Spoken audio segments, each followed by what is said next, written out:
Hello नमस्कार दोस्तों, राधे राधे। कैसे हैं आप लोग? उम्मीद करता हूँ बहुत अच्छे होंगे। तो स्कूल और कॉलेज में जब हम लोग होते हैं तो हमें मोटिवेशन की बहुत ज़्यादा ज़रूरत होती है। कहीं ना कहीं से कुछ ना कुछ ढूंढ निकालते हैं और मोटिवेशन लाइफ में ना एक फ्यूल की तरह होता है। पेट्रोल भर दिया 1 लीटर और वो लगभग 50-60 किलोमीटर जाके ख़त्म हो जाएगी। मेरी भी लाइफ कुछ ऐसी ही थी। फिर अचानक से ऐसा क्या हो गया कि मैं मोटिवेशन से शिफ्ट होके डिसिप्लिन पे आ गया। क्योंकि कहीं ना कहीं जो मोटिवेशन का ग्राफ होता है ना, मान लो ये एक पैरेलल लाइन है, तो मोटिवेशन ऐसे जाती है, ऐसे गई, यहाँ आई, फिर थोड़ी ऊपर गई, फिर यहीं पे आई, फिर थोड़ी ऊपर गई, फिर यहीं आई, लेकिन फिर कभी एक बार यहाँ पे जाएगी, ऐसे आएगी, फिर नीचे ही जाएगी या फिर ऊपर आएगी। तो मोटिवेशन का ग्राफ क्या है ना कि बस ऊपर नीचे, कभी नीचे कभी ऊपर, कभी नीचे कभी ऊपर।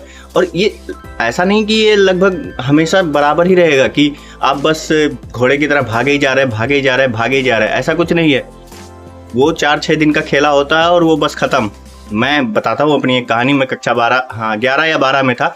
तो जो मेरे केमिस्ट्री वाले टीचर थे, वो एक दिन हुआ क्या कि पूरी क्लास को मतलब गरियाए मतलब वो मोटिवेट किए। हम लोग उसे गरियाना ही बोलते थे क्योंकि पढ़ती ही थी हम लोगों को कि तुम साले नालायक हो, कुछ नहीं करने वाले, अभी टाइम है, पढ़ लो, कुछ ऐसा वैसा।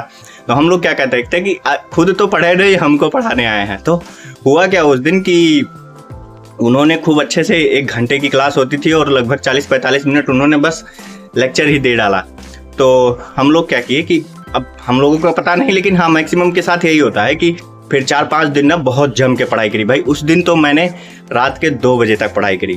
तो फिर उस दिन 2 बजे, फिर अगले दिन 12 बजे या 12:30 बजे के आसपास हो गया। ऐसे 2-3 दिन तक खूब पढ़ा। फिर उसके बाद क्या हुआ, फिर वही कल पढ़ लेंगे। फिर उस टाइम एक मोटिवेशनल स्पीकर बहुत फेमस थे, संदीप माहेश्वरी। तो उनकी वीडियो मैं फ्रिक्वेंटली देखा करता था। तो उस टाइम भी मुझे मोटिवेशन काफ़ी ज़्यादा था। तो अब मोटिवेशन कहाँ आके ख़त्म हो गया, बात ये है लगभग जनवरी की। तो जनवरी में हुआ क्या कि स्टार्टिंग के लगभग 1 से लेके लगभग 16 जनवरी तक का मोटिवेशन मेरा हाई था। मतलब बहुत ज़्यादा एनर्जी थी मेरे में। मुझे पूरे दिन कुछ मतलब ज़रूरत ही नहीं पड़ती थी कि मैं किसी से कुछ पूछूं या ना पूछूं, कुछ भी नहीं। बस मेरा एनर्जी लेवल और मोटिवेशन दोनों हाई था। फिर अचानक से क्या हुआ कि 3-4 दिन के लिए मुझे पता ही नहीं चल रहा था कि आखिर मैं जीव क्यों रहा हूँ, मेरा पर्पज़ क्या है, गोल क्या है। मोटिवेशन कुछ नहीं आ रहा था, एनर्जी नहीं मिल रही थी। तो फिर उस टाइम मैंने सोचा कि आखिर ऐसा क्या है जो हमें, जब मोटिवेशन हमारे अंदर ना हो तो भी हमें आगे बढ़ाने के लिए पीछे से धक्का देता रहे। तो फिर मैं एक किताब पढ़ रहा हूँ, कांट हर्ट मी। फिर उसमें जो लिखा, वो डेविड गॉगिन्स लाइन लिखते हैं कि मोटिवेशन हमेशा बीट हो जाता है डिसिप्लिन से। अब क्यों? क्योंकि देखो भाई, मोटिवेशन ना हर दिन समान नहीं रह सकता, हर दिन इक्वल हो ही नहीं सकता। और एनर्जी का लेवल डेली कैसे, एक ही जैसी एनर्जी आपके अंदर डेली कैसे हो सकती है, आप खुद अपने बारे में सोचना। तो मैंने क्या किया कि एडिक्शन, यार मुझे क्यों बार बार एडिक्शन याद आ रहा है, मुझे नहीं पता। तो मैं डिसिप्लिन की अभी फ़िलहाल बात कर रहा हूँ। तो डिसिप्लिन ये कहता है, और जो डिसिप्लिन का ग्राफ चलता है ना, मैंने अपने मोबाइल के वॉलपेपर पर लगा रखा है। क्योंकि मैंने अभी 3 दिन लगातार, सैटरडे, संडे और मंडे, 3 दिन मैंने कोई एक्सरसाइज नहीं की, ना ही सुबह, नहीं संडे को मैं सुबह जगा था, संडे को मैंने वीडियो भी शूट करी थी, लेकिन और जो चीज़ें होती है वो मैंने नहीं किया था। तो सैटरडे और मंडे लगभग 3 दिन मैं मान के चलता हूँ कि 3 दिन मैंने कुछ नहीं किया। क्यों? क्योंकि मुझे मोटिवेशन नहीं आ रहा था और मुझे आलस भी आ रहा था बहुत ज़्यादा। डिसिप्लिन यही आपको आगे ढकेलती है कि जब भी आपको ऐसा कुछ होगा, आलस आएगा या फिर आपका मन नहीं करेगा या फिर आपका, और डेविड गॉगिन्स क्या कहते हैं कि जिस टाइम आपका ना इमोशन सबसे ज़्यादा लो हो, मोटिवेशन सबसे ज़्यादा लो हो, उस टाइम जब आप अपने आप को ढकेलते हैं, यानी कि जैसे मान लिया कि अभी मेरा पढ़ने का मन नहीं है, या अभी आप जैसे अगर स्कूल में है, अभी आपका पढ़ने का मन नहीं कर रहा है, उस टाइम जब आप पढ़ेंगे, चाहे 15 मिनट या 10 मिनट या कुछ भी, बस ज़बरदस्ती करके कैसे भी करके किताब खोल के बैठ गए, या कोई काम अगर आपको करना है और आपने करना स्टार्ट कर दिया, कालस बनाते हैं, यानी कि इस दिमाग को ना निर्दयी बनाता है वो चीज़। इससे माइंड को आपको समझाता है कि आप कुछ भी कर सकते हैं, या इसकी जो लिमिट है ना उसको पुश करता है। तो नेक्स्ट टाइम से जब भी आपके साथ ऐसा कुछ होगा तो आप अपने आप को बेहतर बना पाएंगे। तो मैं कहाँ था, मैं भूल गया। हाँ, मैं वो डिसिप्लिन वाले ग्राफ की बात कर रहा था। तो डिसिप्लिन का ग्राफ जो होता है ना, मान लिया ये एक पैरेलल लाइन है, तो डिसिप्लिन का ग्राफ ऐसे चलता है, वो डेली सेम ही रहेगा। ऐसा कुछ नहीं कि वो ऐसे घटता बढ़ता रहेगा, वो डेली। अगर आपको 6 बजे जगना है मतलब जगना है, अगर आपको एक्सरसाइज करनी है मतलब करनी है। अब चाहे पैर दर्द हो रहा है, हाथ दर्द हो रहा है, कोई फर्क नहीं पड़ता, आप एटलीस्ट उठ तो जाएंगे ही डिसिप्लिन की वजह से। तो अगर आप भी अभी एक्सटर्नल मोटिवेशन की चक्कर में हैं, क्योंकि मैं भी हुआ करता था कभी, क्योंकि अब एक्सटर्नल मोटिवेशन की बात छोड़ो भाई, जो तुम्हारे अंदर से मोटिवेशन आता है ना, वो भी डेली बराबर नहीं रहने वाला, वो भी डेली नहीं रहेगा। अगर कुछ रह जाएगा बच के, तो वो है डिसिप्लिन। डिसिप्लिन के बिना लाइफ एकदम ख़त्म है।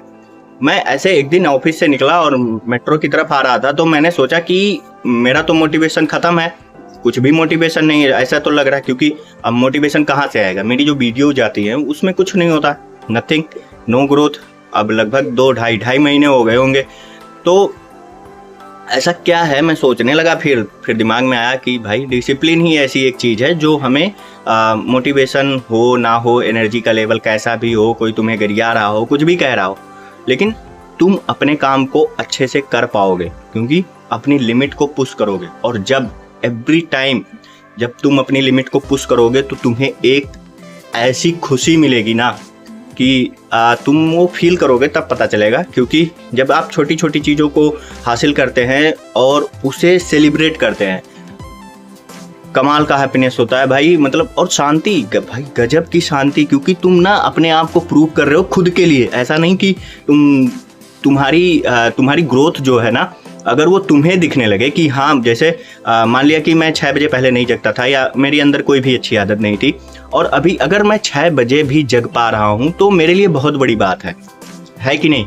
और आपको पता है, जब आप ऐसा कुछ काम करोगे, ठीक है, तो तुमको बाहर ना क्रिटिसाइज करने वाले बहुत से लोग मिलेंगे।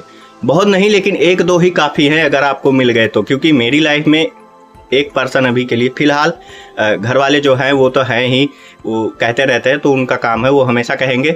लेकिन मेरी ऑफिस में भी एक पर्सन ऐसा है जो हमेशा मुझे क्रिटिसाइज करता है, मतलब हर एक काम के लिए। क्यों?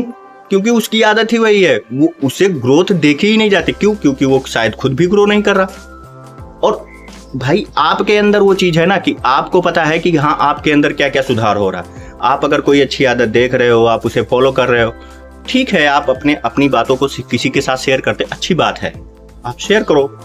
दोस्ती हुई है, दोस्तों के साथ अपनी बातें शेयर करो भाई। किसी से बताओगे नहीं ना, तो अंदर ही अंदर वो क्या होता है ना, किलस के रह जाती है, और फिर बाद में डिप्रेशन का शिकार। मैं क्या करता हूँ कि मैं मेरे अंदर जो भी थॉट्स आते हैं, वो मैं अपनी डायरी में नोट कर लेता हूँ। तो उम्मीद करता हूँ आपको बहुत अच्छी लगी होगी वीडियो। वैसे भी थोड़ी सी ज़्यादा लंबी हो जा रही थी, तो मैंने ख़त्म कर दी। तो अगर आप भी अपने किसी भी कमजोरी को बीट करते हैं, और वो भी डिसिप्लिन के थ्रू, तो हमें कमेंट सेक्शन में बताएं। और अगर वीडियो अच्छी लगे तो दोस्तों के साथ शेयर करें। बहुत बहुत धन्यवाद।